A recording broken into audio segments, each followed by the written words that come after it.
ਜਿਹੜੀ Harjot Singh ji market housing market ਆ ਉਸ ਦਾ ਕਹਿੰਦੇ ਵੀ ਪਤਾ ਨਹੀਂ ਲੱਗ ਰਿਹਾ ਵੀ ਕਿਸ ਪਾਸੇ ਵੱਲ ਨੂੰ ਜਿਹੜੀ ਉਹ ਜ਼ਰੂਰ ਜਾਊਗੀ। ਸੈਨ ਫਰਾਂਸਿਸਕੋ ਦੀ ਰੀਅਲ estate ਮਾਰਕੀਟ ਕਹਿੰਦੇ ਵੀ ਉਹ ਵੀ ਅਜੀਬੋ-ਗਰੀਬ ਜੀ ਇੱਕ ਰਹੀ। ਕਹਿੰਦੇ ਵੀ ਸਭ ਤੋਂ ਐਕਸਪੈਂਸਿਵ ਸਿਟੀ ਜਿਹੜੀ ਇਸ ਟਾਈਮ ਬਣ ਚੁੱਕੀ ਆ ਅਮਰੀਕਾ ਦੇ ਵਿੱਚ, ਜਿੱਥੇ ਘਰ ਜੇ ਕਿਸੇ ਨੇ ਬਾਏ ਕਰਨਾ ਆ, ਜਿੱਥੇ single square foot San Francisco ਦੀ ਪ੍ਰਾਪਰਟੀ ਦਾ ਘੱਟੋ ਘੱਟ $1000 ਨੂੰ ਹੁਣ ਲੋਕਾਂ ਨੂੰ ਪੈ ਰਿਹਾ ਆ। ਅਪ੍ਰੈਲ ਫੂਲਸ ਡੇ ਦੇ ਉੱਤੇ ਇੱਕ ਘਰ ਜਿਹੜਾ ਹਰਜੋਤ ਸਿੰਘ ਜੀ ਉੱਥੇ ਵਿਕਿਆ 8.3 ਮਿਲੀਅਨ ਡਾਲਰ ਦਾ, 7400 ਸਕੁਅਰ ਫੁੱਟ ਦਾ ਇਹ ਉੱਥੇ ਇੱਕ ਘਰ ਸੀਗਾ। ਸੋ ਇੱਕ ਤੋਂ ਉੱਤੇ ਜਿਹੜਾ ਉਹ ਇੱਕ ਹਿਸਾਬ ਦੇ ਨਾਲ ਬਣਿਆ ਪਿਆ ਸੀਗਾ। ਹੁਣ ਤੁਸੀਂ ਹਿਸਾਬ ਲਾ ਲਓ ਵੀ ਕੀ ਕੁਛ ਜਿਹੜਾ ਆ ਉੱਥੇ ਚੱਲ ਰਿਹਾ ਆ। ਉਧਰ 330 ਫੁੱਟ ਵਾਲਾ ਇੱਕ ਟੈਨੈਂਸੀ ਦਾ ਕਾਮਨ ਯੂਨਿਟ ਆ, ਉਹ ਜਿਹੜਾ ਆ 2,80,000 ਦਾ ਜਿਹੜਾ ਉਹ ਵਿਕਿਆ। ਕਹਿੰਦੇ ਵੀ ਇੰਨਾ ਜਿਹੜਾ ਵੇਰੀਏਸ਼ਨ ਆ ਲੋਕਾਂ ਨੂੰ ਘਰਾਂ ਦੇ ਪ੍ਰਾਈਸਾਂ ਦੇ ਵਿੱਚ ਜਿਹੜੀ ਉਹ ਦਿਖ ਰਹੀ ਆ। ਪਰ ਇਹ ਆ ਨਾ, ਕਿੱਥੇ 330 ਸਕੁਅਰ ਫੁੱਟ ਤੇ ਕਿੱਥੇ ਜਿਹੜਾ ਉਹ 7,000 ਸਕੁਅਰ ਫੁੱਟ ਦਾ ਜਿਹੜਾ ਉਹ ਘਰ ਆ। ਪਰ ਹਾਊਸਿੰਗ ਮਾਰਕੀਟ ਦੇ ਬਾਬਤ ਜੇ ਦੇਖਿਆ ਜਾਵੇ ਤਾਂ ਕਾਫੀ ਜ਼ਿਆਦਾ ਵੱਧ ਗਿਆ ਆ। ਸਮਾਲ ਸਾਈਜ਼ ਐਵਰੇਜ ਪ੍ਰਾਈਸ ਜਿਹੜਾ ਆ ਹੁਣ $1000 ਤੋਂ ਉੱਤੇ ਵੱਧ ਗਿਆ ਆ, ਜਿਹੜੇ ਕਿ ਕੁਝ ਮਹੀਨੇ ਪਹਿਲਾਂ $850 ਸਕੁਅਰ ਫੁੱਟ ਤੱਕ ਉੱਥੇ ਪ੍ਰਾਈਸ ਚੱਲ ਰਿਹਾ ਸੀਗਾ। ਸੋ ਸਾਰੇ ਪਾਸੇ ਜਿਹੜੇ ਹਾਊਸਿੰਗ ਮਾਰਕੀਟ ਆ ਉਸ ਦੇ ਵਿੱਚ ਅਜੇ ਵੀ ਹੌਟਨੈਸ, ਗਰਮੀ ਜਿਹੜੀ ਉਹ ਬਰਕਰਾਰ ਆ। ਜਿਹੜੀ Harjot Singh ji market housing market ਆ ਉਸ ਦਾ ਕਹਿੰਦੇ ਵੀ ਪਤਾ ਨਹੀਂ ਲੱਗ ਰਿਹਾ ਵੀ ਕਿਸ ਪਾਸੇ ਵੱਲ ਨੂੰ ਜਿਹੜੀ ਉਹ ਜ਼ਰੂਰ ਜਾਊਗੀ। ਸੈਨ ਫਰਾਂਸਿਸਕੋ ਦੀ ਰੀਅਲ estate ਮਾਰਕੀਟ ਕਹਿੰਦੇ ਵੀ ਉਹ ਵੀ ਅਜੀਬੋ-ਗਰੀਬ ਜੀ ਇੱਕ ਰਹੀ। ਕਹਿੰਦੇ ਵੀ ਸਭ ਤੋਂ ਐਕਸਪੈਂਸਿਵ ਸਿਟੀ ਜਿਹੜੀ ਇਸ ਟਾਈਮ ਬਣ ਚੁੱਕੀ ਆ ਅਮਰੀਕਾ ਦੇ ਵਿੱਚ, ਜਿੱਥੇ ਘਰ ਜੇ ਕਿਸੇ ਨੇ ਬਾਏ ਕਰਨਾ ਆ, ਜਿੱਥੇ single square foot San Francisco ਦੀ ਪ੍ਰਾਪਰਟੀ ਦਾ ਘੱਟੋ ਘੱਟ $1000 ਨੂੰ ਹੁਣ ਲੋਕਾਂ ਨੂੰ ਪੈ ਰਿਹਾ ਆ।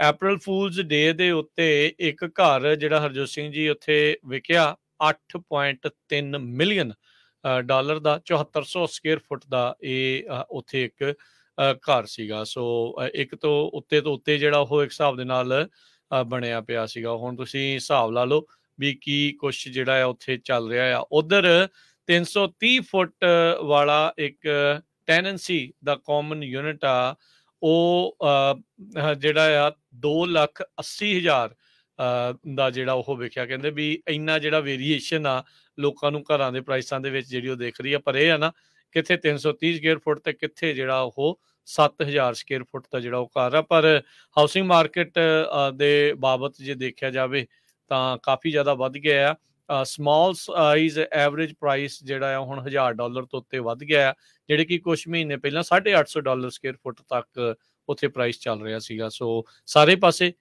ਜਿਹੜੇ ਹਾਊਸਿੰਗ ਮਾਰਕੀਟ ਆ ਉਸ ਦੇ ਵਿੱਚ ਅਜੇ ਵੀ ਹੌਟਨੈਸ, ਗਰਮੀ ਜਿਹੜੀ ਉਹ ਬਰਕਰਾਰ ਆ। ਜਿਹੜੀ Harjot Singh ji market housing market ਆ ਉਸ ਦਾ ਕਹਿੰਦੇ ਵੀ ਪਤਾ ਨਹੀਂ ਲੱਗ ਰਿਹਾ ਵੀ ਕਿਸ ਪਾਸੇ ਵੱਲ ਨੂੰ ਜਿਹੜੀ ਉਹ ਜ਼ਰੂਰ ਜਾਊਗੀ। ਸੈਨ ਫਰਾਂਸਿਸਕੋ ਦੀ ਰੀਅਲ estate ਮਾਰਕੀਟ ਕਹਿੰਦੇ ਵੀ ਉਹ ਵੀ ਅਜੀਬੋ-ਗਰੀਬ ਜੀ ਇੱਕ ਰਹੀ। ਕਹਿੰਦੇ ਵੀ ਸਭ ਤੋਂ ਐਕਸਪੈਂਸਿਵ ਸਿਟੀ ਜਿਹੜੀ ਇਸ ਟਾਈਮ ਬਣ ਚੁੱਕੀ ਆ ਅਮਰੀਕਾ ਦੇ ਵਿੱਚ, ਜਿੱਥੇ ਘਰ ਜੇ ਕਿਸੇ ਨੇ ਬਾਏ ਕਰਨਾ ਆ, ਜਿੱਥੇ single square foot San Francisco ਦੀ ਪ੍ਰਾਪਰਟੀ ਦਾ ਘੱਟੋ ਘੱਟ $1000 ਨੂੰ ਹੁਣ ਲੋਕਾਂ ਨੂੰ ਪੈ ਰਿਹਾ ਆ।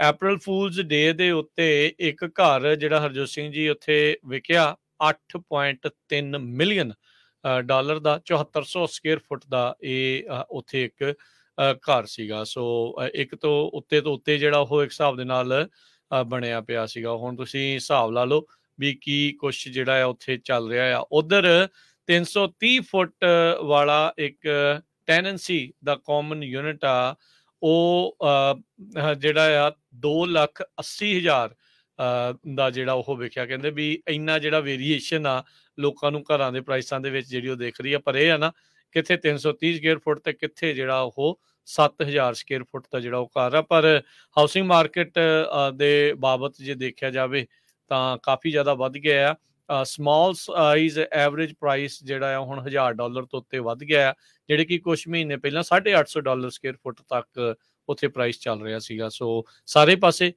ਜਿਹੜੇ ਹਾਊਸਿੰਗ ਮਾਰਕੀਟ ਆ ਉਸ ਦੇ ਵਿੱਚ ਅਜੇ ਵੀ ਹੌਟਨੈਸ, ਗਰਮੀ ਜਿਹੜੀ ਉਹ ਬਰਕਰਾਰ ਆ।